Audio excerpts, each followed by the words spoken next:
સુરતને diamond city તરીકે ઓળખાય છે, ત્યારે હીરાનગરમાં રત્ન કલાકારો જ પગારથી વંચિત થઈ રહ્યા હોય તેમ લાગી રહ્યું છે.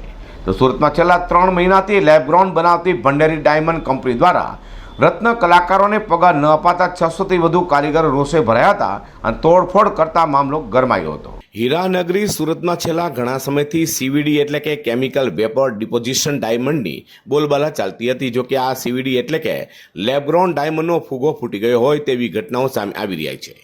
રિયલ ડાયમંડને ટક્કર આપતા લેબગ્રાઉન્ડ ડાયમંડ બનાવનારની હાલત કફોડી થઈ હોય તેવા દિવસો આવી ગયા છે. કર્મચારીઓને લેબગ્રાઉન્ડ બનાવતી ભંડેરી ડાયમંડમાં પગાર ન થતો હોવાની રાવ ઉઠી છે.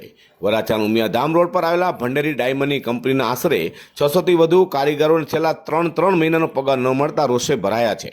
ઘર ચાલવા કપરા થઈ જતા રોષભેર કારીગરો ગાંધી ચિંધ્યા માર્ગે હડતાલ પર ઉતર્યા હતા. જોકે તેમ છતાં કોઈ જ હકારાત્મક નિર્ણય આવ્યો ન હતો, જેથી કર્મચારીઓ દ્વારા કારખાનામાં વ્યાપક તોડફોડ કરવામાં આવી હતી, જેથી મામલો વણસી ગયો હતો. ભંડેરી લેબગ્રાઉન્ડ ડાયમંડનું સુરતમાં મોટું કામકાજ છે. કર્મચારીઓ દ્વારા તોડફોડ કરવામાં આવતા પોલીસને જાણ કરવામાં આવી હતી, જેથી પોલીસનો મોટો કાફલો ઘટના સ્થળે પહોંચી ગયો હતો. પોલીસની ગાડીઓ રસ્તા પર ઉતરી આવી હતી. અંગે કોઈને કશે જ જાણ કરવામાં આવતી નહોતી. જોકે કર્મચારીઓમાં પગાર મુદ્દે રોષ હોવાનું કહેવામાં આવી રહ્યું છે. અંગે ભંડેરી ડાયમંડના સંચાલકો સાથે વાત કરવાની કોશિશ કરવા છતાં તેઓએ કોઈ પ્રતિસાદ આપવાથી દૂર રહ્યા હતા તેવું જાણવા મળ્યું છે. Bureau report G24 news.